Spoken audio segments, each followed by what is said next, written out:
Okay mga sir, so meron tayo ngayon ditong NMAX version 2. So issue nito is yung kanyang ABS hindi gumagana, and then yung speedometer niya hindi na rin nagana. So i-test ride lang natin. Yan, may check engine pati siya.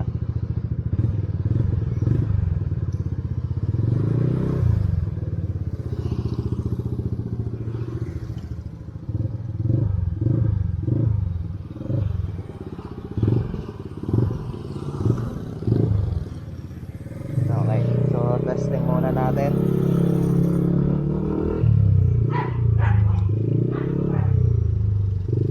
Yan, so mapapansin nyo, ang bilis na ng takbo natin pero 0 pa yung speedometer niya.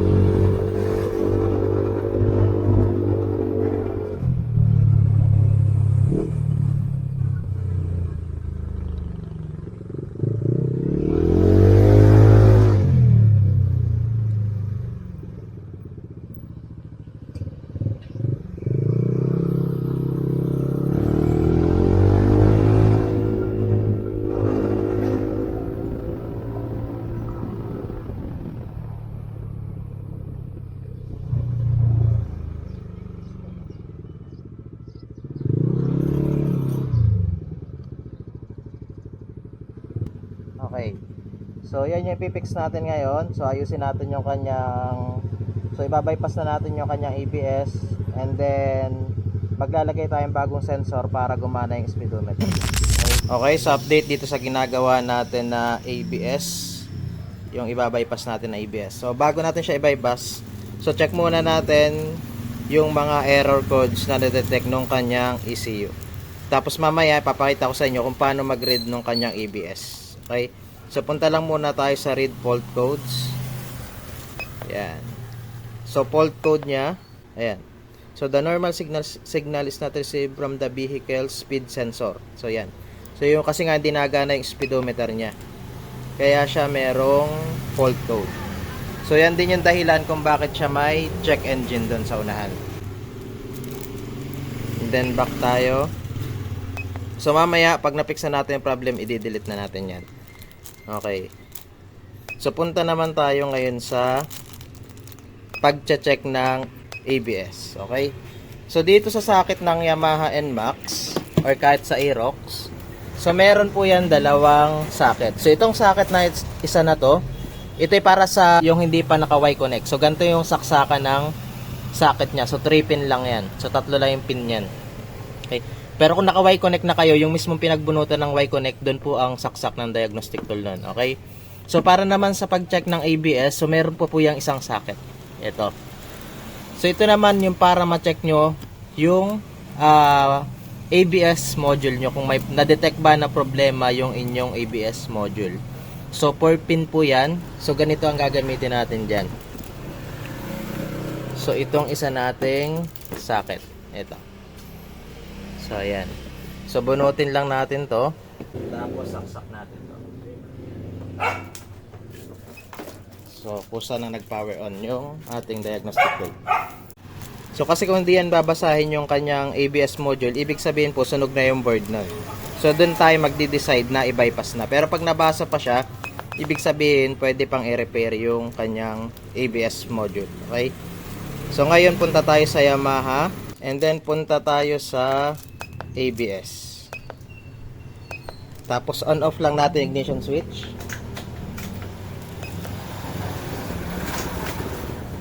Yan. So makipapansin nyo, nagko-communication failed siya sa pa. ABS, and then on off ng ignition. Yan. So communication failed. So ibig sabihin hindi na nababasa yung kanyang ABS module. So malamang sunog na yung board ng ABS module nito. Okay? So ngayon, so no choice na tayo. So ibabypass na natin yung kanyang ABS. So dito po pag nagpa-bypass kayo or nagpa-check ng ABS, so scan muna natin siya, and then pag nabasa pa ng ating diagnostic tool, ibig sabihin buo pa yung inyong board at pwede pa natin yung repair. Ngayon kung hindi na siya nababasa, sigurado sunog na yung board, kaya hindi na nababasa ng ating diagnostic tool. So ngayon, i-bypass na natin yung ABS nito, and then update ko kayo mamaya. Okay mga sir, sa update, So napalitan na natin to ng sensor para mapagana natin yung kanyang speedometer. Ibabalik na lang natin yung kaha nito and then test ride natin siya mamaya. Okay, so nabuo na natin yung kanyang kaha. Next natin gagawin is buburahin natin yung kanyang check engine. Kasi pag ginawa natin to, so mapansin nyo meron pa siyang check engine. So yan yung binasa natin kanina na speed sensor. So balik tayo sa Yamaha. And then all vehicle. Punta tayo sa NMAX. Yan. NMAX 155. Okay, so on off lang natin ignition switch. Yan. So punta tayo ngayon sa read fault code. Fault code. So yan. So mapansin nyo sa fault code nya, no trouble code na. Kanina pag on natin yan, so meron siyang trouble code na speedometer sensor. Okay? So ngayon, kung nawala na siya dito sa fault code, ibig sabihin pumasok na siya sa history. So open natin yung history nya. So yan. So dyan na ngayon nagre-register yung mga na-detect niya dati na error. So pag wala na siya sa current, napunta na siya sa history. Kaya siya may check engine pa rin. Kasi hindi pa natin siya na-delete sa history. So pag delete nyan, punta lang tayo sa clear fault code. And then yes lang natin yan. Okay. So yan. So napansin nyo wala na yun check engine niya. Okay. Yan. Then punta naman tayo sa data monitoring. Yan. Start natin yung engine.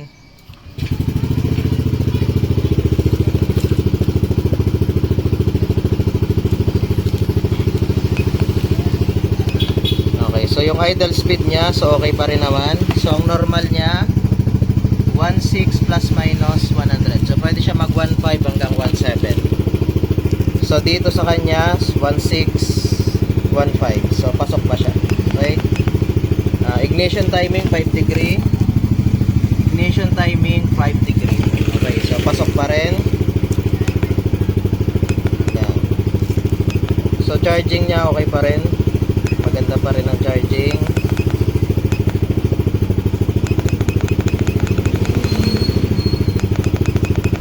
Okay, so yan.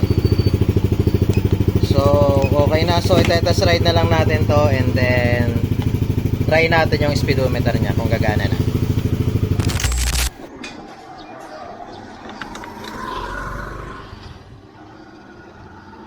Okay guys, so try lang natin kung gagana na speedometer niya.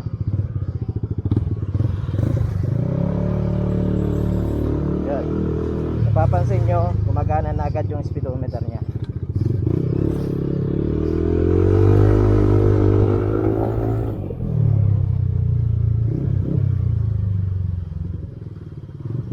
Hindi po na rin bumabalik yung kanyang check engine.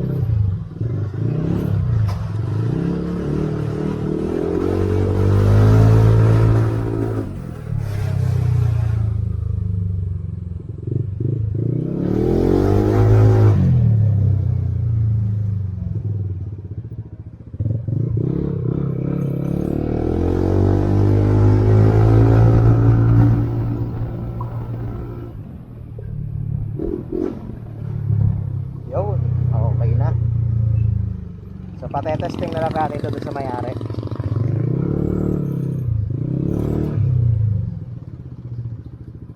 Sir, try mo nga rin.